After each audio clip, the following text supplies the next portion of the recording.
주 안에서 사람은 변화된다 제목으로 함께 하나님 말씀 나누겠습니다. 살면서 제일 힘든 건 관계의 문제고 또 관계의 문제는 결국 사람 관계이지요. 항상 우리의 마음을 힘들게 하는 그 모든 그 내용을 들여다보면 그 안에는 관계의 문제가 있습니다. 서로에게 불평 불만이 가득한 부부가 있었습니다. 그런데 어느 날 남편이 새벽 기도를 갔다 오더니 완전히 달라진 거예요.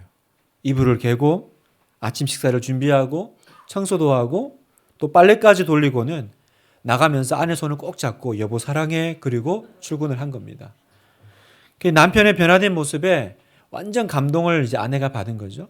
그래서 교회 목사님을 찾아갔습니다. 왜냐하면 틀림없이 아침에 뭔 일이 있었다. 그래서 설교에 은혜 받고 내 남편이 이렇게 달라진 거야 짐작을 하고는 이제 교회 가서 목사님께 인사를 했대요. 목사님 고맙습니다. 우리 남편이 새벽 기도를 갔다 오더니 사람이 완전 달라졌네요. 도대체 무슨 설교를 하신 거예요? 혹시 아내를 사랑하라 였나요? 목사님이 고개를 가로저며 말했습니다. 아니요, 원수를 사랑하라 였습니다. 어려운 일입니다. 가족 간에도 어렵고 참 쉽지 않은 관계 문제가 발생하면 풀기가 어렵죠. 가족 간에도 어려운데 만약에 교회 안에 다락방 안에 또 내가 있는 어떤 공동체 안에서 또 이런 관계 문제가 발생하면요. 특히나 용납하기 힘든 사람, 또 용서하기 힘든 사람 만나면 이거 어떻게 해야 될까 참 마음이 힘들어지는 순간들이 있습니다. 오늘 우리가 읽은 이 본문의 이야기는 어쩌면 좀 삭제해도 좋을 그런 내용을 담고 있습니다. 왜냐하면 위대한 사도인 바울과 바나바가 둘이 싸운 얘기거든요. 싸우다가 또 갈라진 이야기입니다. 싸워서 또 이렇게 좀 다툴 수는 있지만 서로 화해해가지고 다시 하나가 되었다. 이런 얘기로 해피엔딩으로 끝나면 좋잖아요. 그런데 오늘 본문을 쭉 읽어보셔 아시겠지만 결국은 헤어져서 각자 제 길로 가는 이야기입니다. 지금까지 힘들고 어려운 순간들도 잘 이기고 참아왔고 또 그렇게 한 팀이 되어서 왔던 두 분이 왜 하필 이 중대한 시기에 다투게 됐을까? 또 하나님은 뭐 이거 좋은 얘기라고 그렇죠? 굳이 꼭 성경에 이렇게 기록을 해야 될까요? 이런 얘기는 그냥 이렇게 지워도 뭐 무방하지 않을까요? 왜 하나님은 이렇게 좀 민망한 이야기를 우리로 하여금 읽게 하실까? 그럼 여기 뭔가 또 하나님이 오늘 아침에 우리에게 주시고자 하는 어떤 중요한 메시지가 있다라는 것을 알 수 있게 됩니다. 자, 어떤 이야기일까? 지난주에 여러분 기억나시죠? 유대인 할레파 유대인들이 있었습니다. 그래서 구원을 받으려면 어떻게 하라고요? 예수님도 믿지만 유대인처럼 이방인들도 할례 받아야 돼. 이제 그 논란을 일으켰죠. 그래서 이 할레파 그리스도인들 때문에 안디옥 교회가 이제 혼란스러워졌습니다. 뭐가 맞나? 그래서 어떻게 했나요? 바울과 바나바를 예루살렘 교회로 이제 파견을 했죠. 이거 좀 알아봐 달라. 그래서 예루살렘 교회에서 이제 이 안건을 받은 사도와 장로들이 회의를 했고요. 회의를 해서 이제 정리한 내용을 오늘 보면 유다와 실라라는 사람을 또 덧붙여 가지고 이제 이 편지를 안디옥 교회에 보냈습니다. 그 내용에는 믿음에 관한 굉장히 중요한 두 가지 원칙을 담고 있습니다. 지난주 제가 잠깐 언급을 했지만 다시 한번 정리하면 어떤 원칙을 천명을 했냐면 첫 번째, 구원은 오직 예수 그리스도 이름과 그분의 보혈로서만 받는다. 이 부분을 다시 한번 정리한 거죠. 구원받는 거는 어떤 종교적인 행위나 열심으로 완성되는 것이 아니다라는 거예요. 유대인들이 뭐라고 그랬어요? 예수님 믿는 것도 중요하지만 할례도 받아야 돼. 이것도 필요해. 그러나 사도들은 뭐라고 합니까? 오직 예수님을 믿는 믿음으로. 다른 그 어떤 것도 첨가되어서는 안 된다. 이게 첫 번째 믿음의 원칙이었습니다. 사도행전 15장 10절. 그런데 지금 너희가 어찌하여 하나님을 시험하여 우리 조상과 우리도 능히 매지 못하던 멍에를 제자들의 목에 두려느냐. 그러나 우리는 그들이 우리와 동일하게 주 예수의 은혜로 구원받는 줄을 믿노라 하니라. 오직 주 예수의 은혜로 구원받는 줄을 우리는 믿고 또 선포한다라는 거예요. 그 외의 거는 멍해다라는 거죠. 그 멍해를 얹으면 안 된다. 이렇게 정리를 했습니다. 여러분, 여기서 우리는 뭡니까? 종교와 복음의 차이를 알게 됩니다. 세상에 많은 종교들이 있잖아요. 그 종교와 교회에서 말하는 복음은 어떤 차이가 있을까요? 여러분, 종교는 어떤 것입니까? 종교는 나의 어떤 노력과 행위와 선함으로 신께, 그죠? 하나님께 인정받으려고 하는 그 접근이 종교죠. 그 모든 종교 안에는요, 내가 이걸 하면 저 신이 감동해서 또 나를 이렇게 인정해서 뭘 해줄 거야. 그렇게 접근하는 게 종교죠. 그러나 복음은 무엇입니까? 복음은 내가 예수 그리스도를 믿음으로 하나님의 사랑받는 자녀가 되었고, 그래서 내가 그 자리에 합당한 삶을 살려고 노력하는 것이 복음이라는 거예요. 이해되시죠? 그러니까 지금 이 할레파 유대인들이 말한 건 뭐예요? 복음 이야기가 아니라 종교 이야기를 하고 있는 거예요. 예수도 중요하지만 이것도 해야 돼. 그래야 하나님이 널 좋아하실 거야. 복음은 뭐라고요? 예수님을 믿음으로 오직 그 예수의 보혈을 의지하여 나아갈 때 하나님의 자녀가 되고, 그래서 내가 그 자리에 합당한 사람이 되려고 하는 거지 더 사랑받으려고 하는 게 아니라는 거예요. 여러분, 교회 안에 왜 신앙 좋은 부모님 밑에 자란 자녀들이 때로는 그 신앙을 이어받지 못하고 교회를 떠나고 신앙을 떠날까요? 왜 목사님 자녀들이 더 신앙생활이 안 될까? 왜 장로님 아이들이 교회에 상처를 받을까? 왜 그럴까요? 왜냐하면 교회에서 이 복음이 아니라 윤리를 가르치기 때문에 그래요. 교회 가면 이거 해야 된다, 하지 말아야 된다. 맨날 그 얘기를 하니까 애들이 교회에 질려요. 성도 여러분, 교회는 뭘 보여줘야 됩니까? 이것도 하고 저것도 하고가 아니라 오직 예수님 한 분 소개하고 보여주면 될 줄 믿습니다. 예수님을 믿음으로 네가 하나님의 자녀가 되고 너는 사랑받는 존재가 되고 그 안에 자유를 누리고 그리고 구원의 감격을 얻는 거, 그걸 보여주는 것이 바로 교회가 가르쳐야 될 믿음의 내용이라는 거예요. 이걸 첫 번째 얘기한 거고, 두 번째, 구원받는 것에 그치지 말고 구원받는 자의 삶을 살아라. 이걸 이제 권면을 합니다. 자, 20절을 보면 다만 우상의 더러운 것과 음행과 목매어 죽인 것과 피를 멀리하라고 편지하는 것이 옳으니. 자, 첫 번째는 구원은 오직 예수님 믿음으로 다른 거 필요 없다라고 말씀을 했고, 그러나 이것들은 좀 조심했으면 좋겠어. 그러면서 우상, 음행, 또 뭐 피를 멀리하고. 자, 이게 무슨 얘기일까요? 이 얘기는 바로 이 얘기입니다. 너희가 전에 하나님 없이 살던 시절에 빠져 있었던 그 죄악된 세상의 문화와 습관을 떠나라라는 거예요. 내가 예수님을 믿을 뿐만 아니라 뭘 하라고요? 내가 그 예수님 알기 전에 몸담고 있었던 죄의 습관들, 그런 세속적인 문화에서는 벗어나라. 이렇게 얘기하는 겁니다. 여러분, 거지로 살면 거지의 문화가 있죠. 거지 문화가 뭐예요? 깡통 들고 구걸하면서 먹을 것을 해결하는 문화입니다. 그러나 만약에 거지가 왕이 되면, 그런 소설이 있었잖아요. 왕이 되면 어떻게 돼요? 이제는 왕자처럼 왕에 합당한 삶이 있고 방식이 있고 방법이 있죠. 그렇습니다. 내가 하나님의 자녀가 되면 당연히 어떻게 살아야 돼요? 하나님의 자녀의 삶에 맞는 문화와 방법과 방식을 택하는 것은, 그건 어떤 의무나 어떤 명령이 아니라 너무 당연한 얘기 아니겠어요? 그런데 예수님 믿는다고 하지만 여전히 예수님 믿기 전에 그 문화와 그 죄악된 습관에서 벗어나지 못하는 일들이 종종 있더라고요. 교회 집사라고 하는데 자녀들 결혼할 때 사주팔자를 본다든지, 지갑에 여전히 부모님이 가지고 다니라 그랬어요. 그래서 부적 없죠?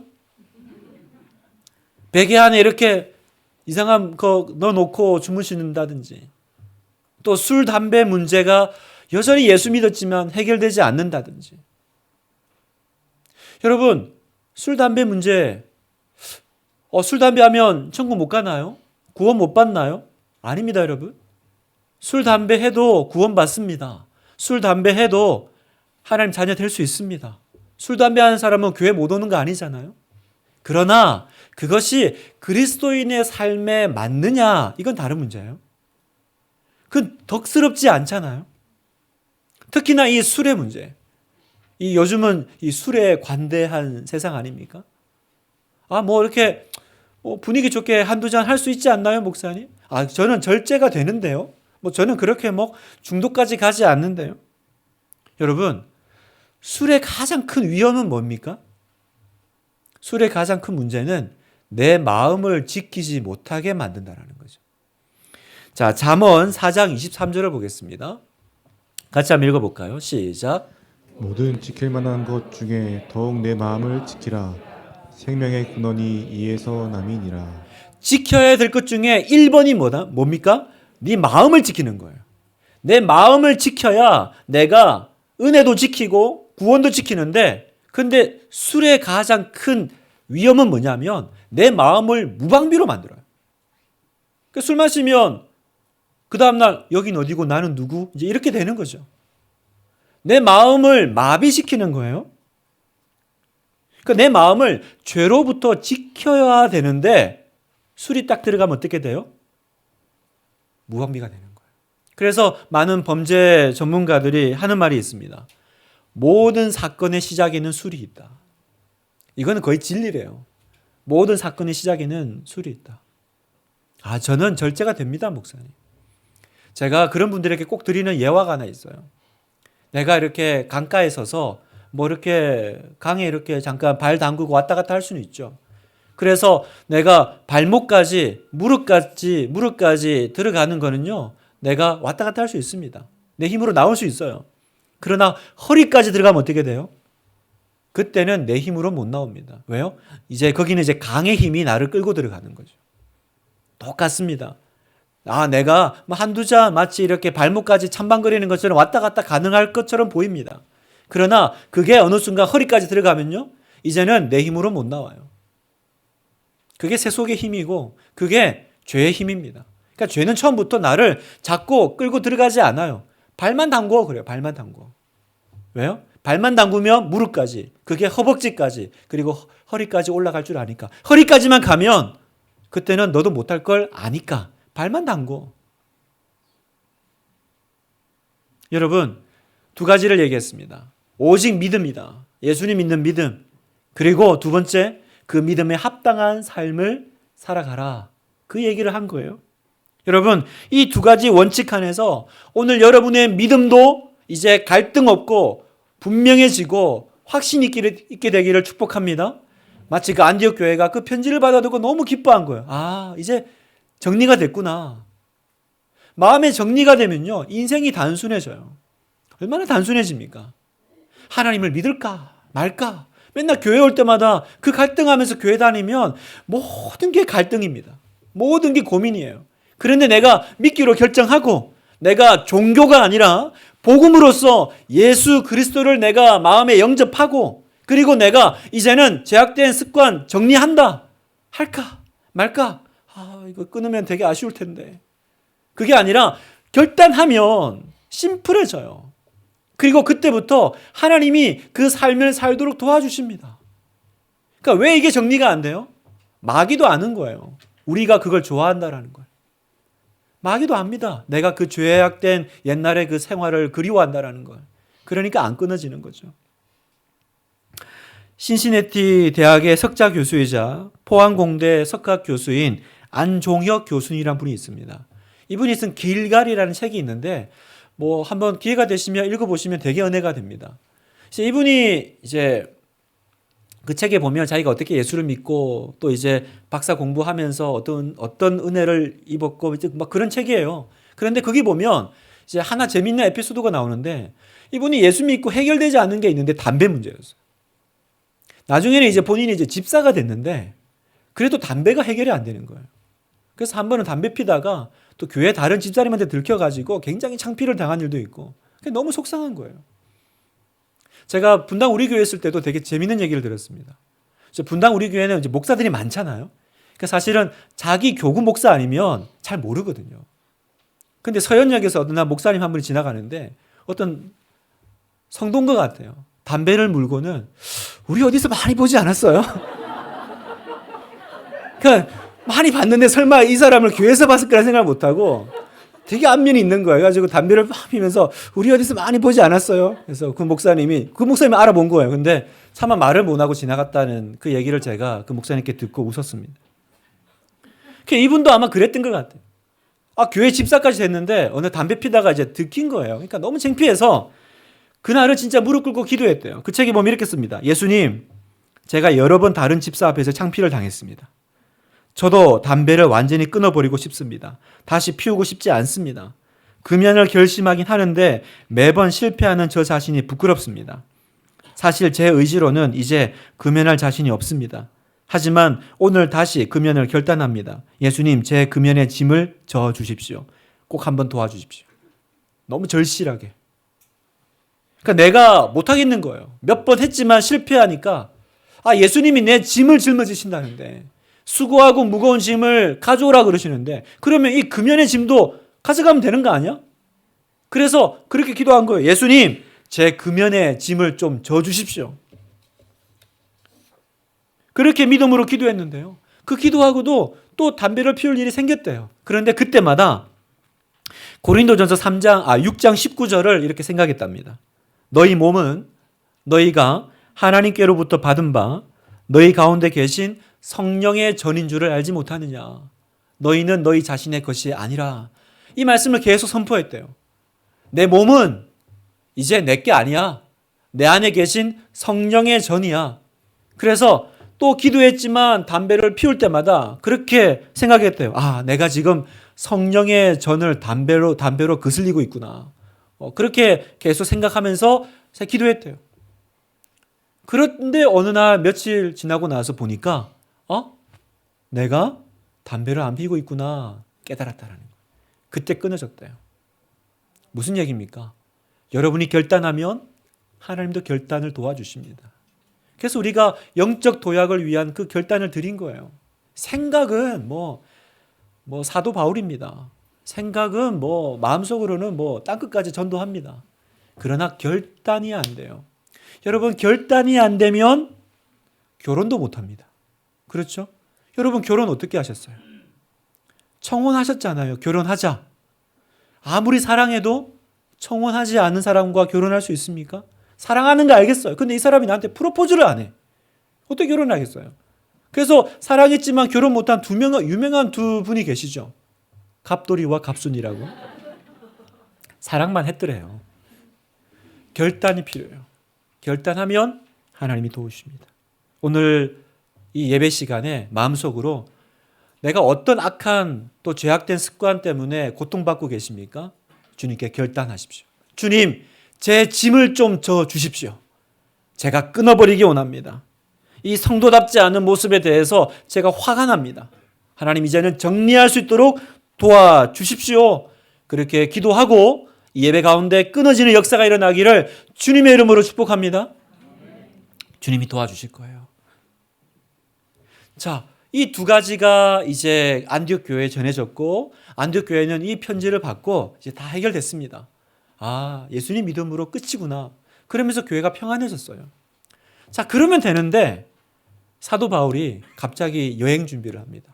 이제 2차 전도 여행 준비를 하는 거예요.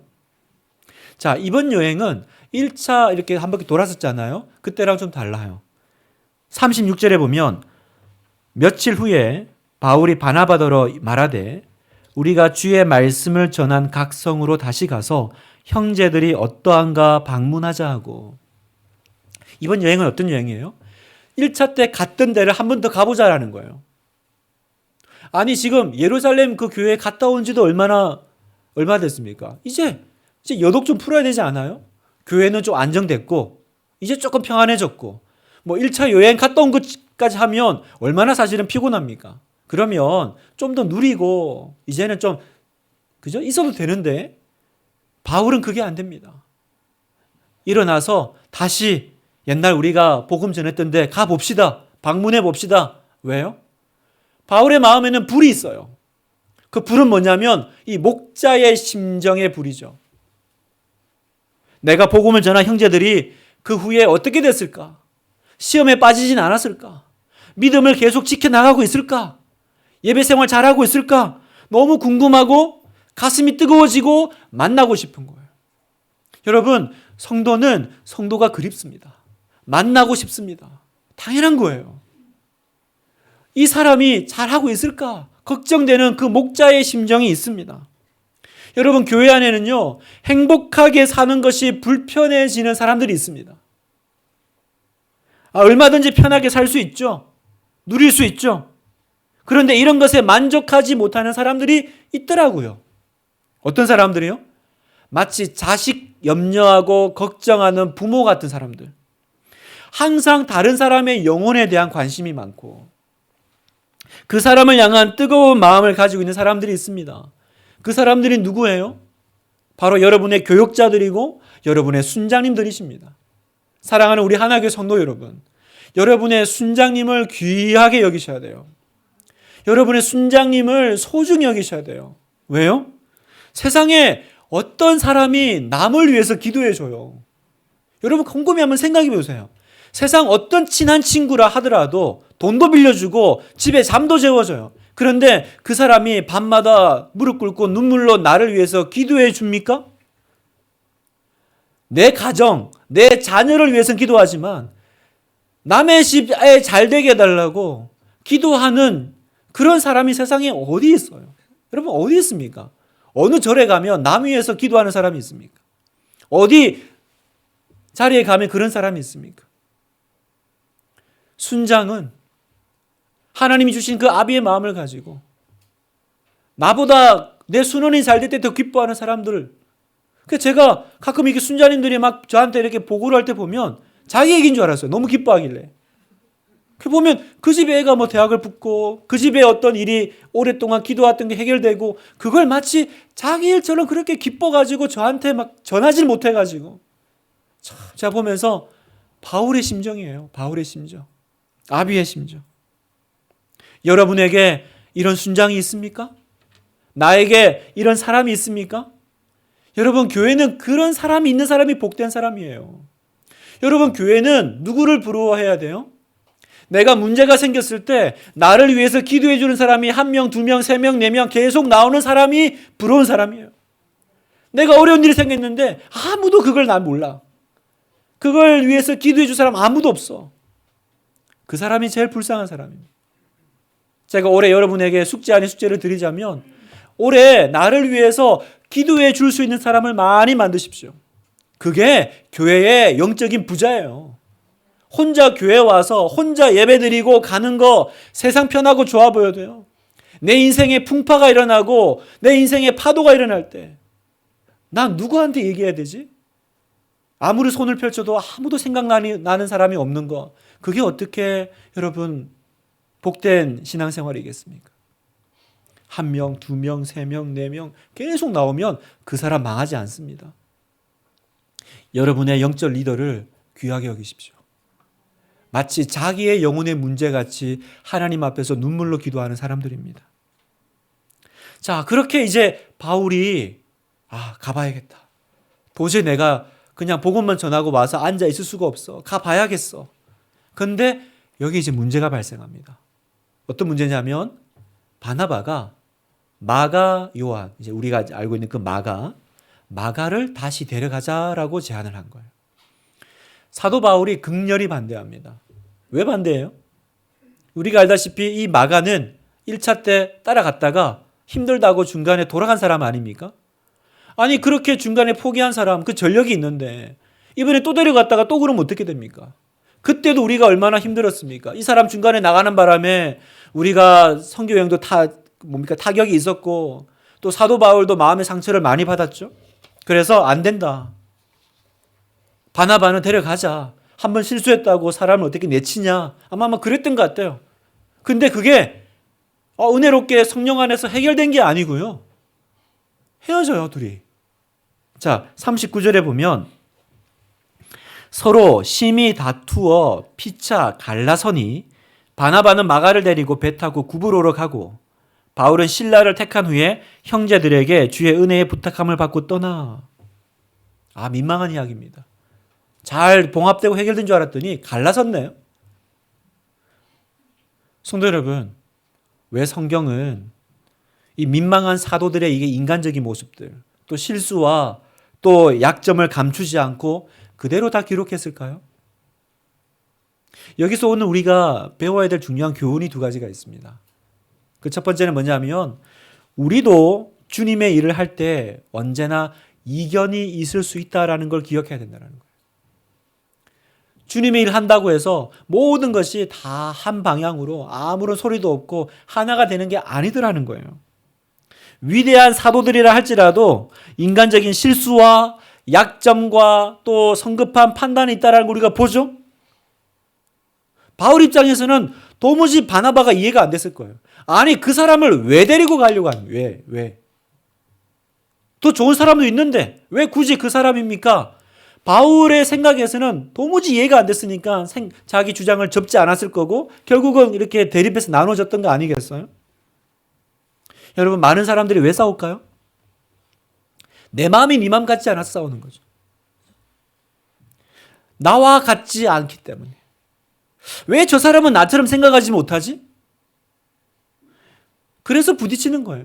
왜? 당연한 얘기 아니야? 나는 생각할 때 너무 당연한 얘기인데 저 사람은 그렇게 생각 안 하는. 왜 당신 마음은 내 마음 같지 않습니까? 그게 항상 우리 안에 부딪힘의 이유죠. 여러분 이런 일이 벌어졌을 때 교회의 이상주의에 빠지면 안 돼요. 교회가 뭐 이러냐? 뭐 다락방이 왜 이래? 이건 교회의 이상주의예요. 완전주의예요. 아무 일도 안 생기고 어려움도 없고 뭐 그런 일이 있으면 좋죠. 그러나 교회는 천사들의 모임입니까? 교회는 좋은 사람들이 모여있는 곳인가요? 교회는 어쩌면 병원 같은 곳이죠. 아프고 도움이 필요하고 연약한 사람들이 하나님 만나고 나 주의 도움받고자 주 앞에 옵니다. 그곳이 교회잖아요. 그 안에 있는데 어떻게 모든 게 다 그냥 은혜롭고 다 그냥 부딪힘도 없고 그러겠습니까? 그런 일이 있을 수 있다는 걸 지금 성경은 우리에게 보여주고 계신 거예요. 교회 이상주의에 빠지시지 마세요. 뭐 교회가 뭐 이래? 여기 좀 이상해. 이상합니다, 여러분. 여러분도 이상하고 저도 이상합니다. 별 수 있나요, 여러분? 두 번째, 그런데 이들이 본질적인 문제로 싸우지 않았다라는 거예요. 이게 참 어려운 문제입니다. 지금 여러분 보세요. 바울과 바나바가 복음 때문에 싸웁니까? 하나님 때문에 싸웁니까? 그게 아니에요. 목표 때문에 싸운 게 아니라 그걸 이루는 방법 때문에 지금 부딪힌 거죠. 우리는 항상 이 점을 조심해야 됩니다. 여러분 교회 안에는 조용한 거 좋아하는 사람도 있고 시끄러운 거 좋아하는 사람도 있습니다. 교회 안에는 일 벌이는 사람도 있고 안정적인 거 좋아하는 사람도 있습니다. 그렇죠? 그러나 이런 차이 때문에 우리가 서로 정죄하고 비판하면 안 되죠. 부부로 살다가도 그런 일들이 일어나지 않아요? 의견 차이 부부 간에도 얼마든지 있을 수 있어요. 그러나 위험한 건 어느 순간이냐? 왜 너는 내가 생각하는 것처럼 생각 안 해? 그러면 위험한 거예요. 상대방이 내 주장하는 대로 내 생각하는 대로 따라주지 않는다고 화내고 정죄할 때 그때 마귀가 그 틈을 놓치질 않아요. 그래서 그것 때문에 헤어져요. 사실은 본질적인 문제가 아니라 복음 때문에 헤어진 게 아니에요. 비본질적인, 우리 지난주도 중요한 건 본질이라고 얘기했잖아요. 이것 때문에 헤어지게 되더라고요. 성경은 오늘 우리에게 이 부분을 가르쳐주고 있습니다. 이 부분을 우리에게 조심시키고 있는 거예요. 어쩌면 이 민망한 이 위대한 사람들, 위대한 사도들의 이 다툼의 이야기를 우리에게 왜 끄집어냈을까요? 이거는 여기도 우리 안에도 동일하게 일어날 수 있는 위험이고 문제다라는 겁니다. 그러면 성도 여러분, 우리가 이런 일을 당하면 어떻게 해야 될까요? 여러분도 저도 사도 바울의 자리에 갈 일이 생기잖아요. 용납하고 용서하기 힘든 사람 만날 때 있고요.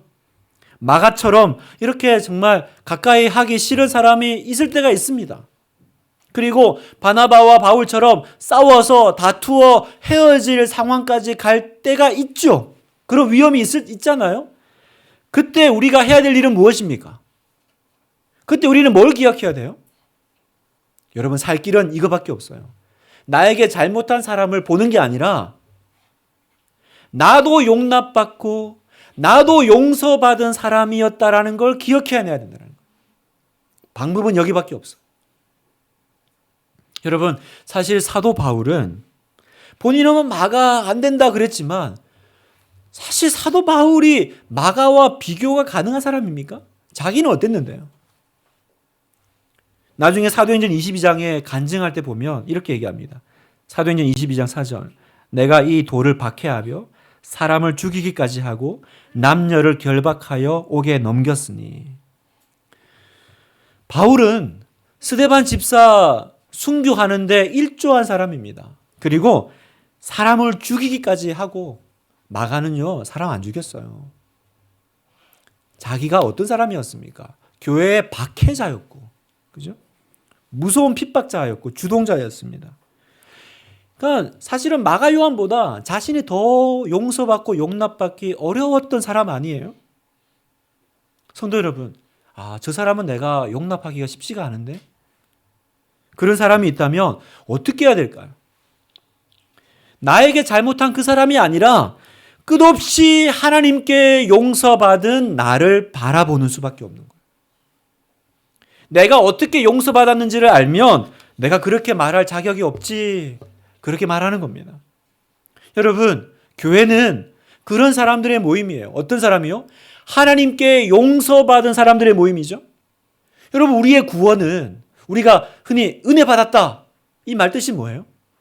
은혜 받았다는 말은 나 용서받았다라는 얘기예요. 내 죄 용서받고 나 하나님께 용납받았다라는 뜻 아닙니까? 그러면 교회는 용서받은 사람들의 모임이고 공동체고, 그러면 그 교회의 중심에는 뭐가 흘러야 돼요?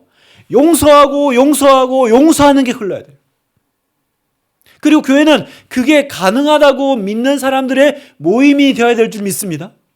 그게 가능하다고 믿어야 돼요. 내가 해야 될 일은 저 사람을 어떻게 변화시킬까가 아니라 어떻게 내가 용서할까? 우리는 변화 못 시킵니다. 여러분의 배우자 변화 못 시키십니다.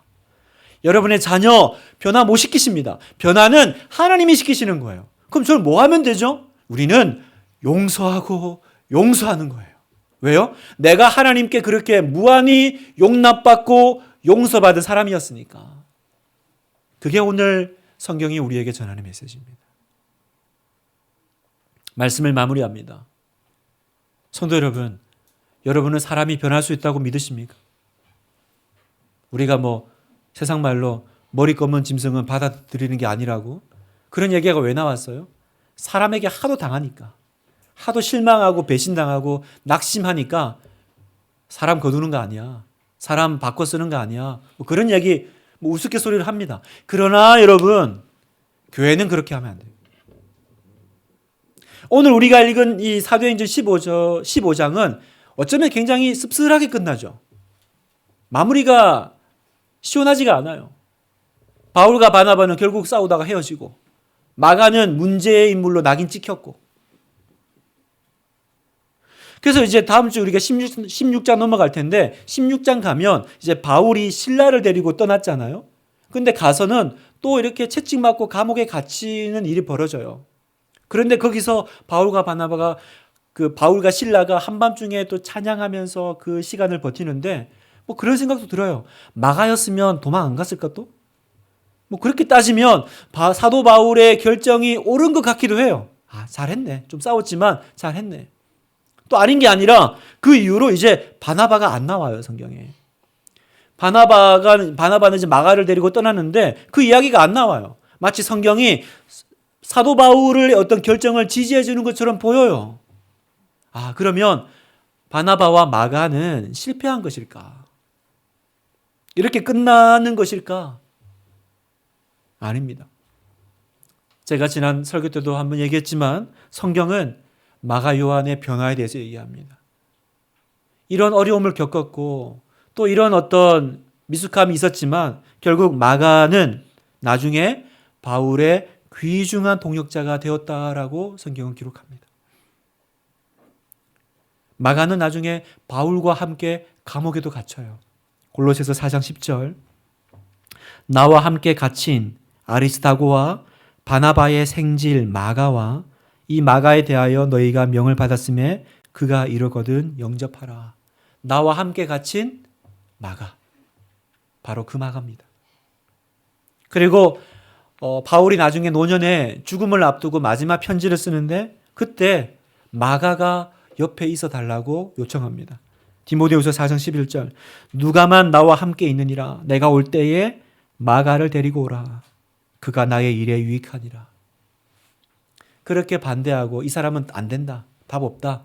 데려가면 우리 큰일 난다. 했던 그 사람이지만 사람은 낙심하고 사람은 포기하고 사람은 실패했지만 하나님은 실패하지 않으셨습니다. 하나님은 일하고 계셨습니다. 나중에요. 바울이 순교당하죠. 그리고 마가는 이제 베드로의 통역사가 됩니다. 그리고 로마에 가서 복음을 전하고요. 또 베드로도 순교당하죠. 그리고 전승에 의하면 마가도 홀로 순교당합니다. 순교자가 돼요, 마가가.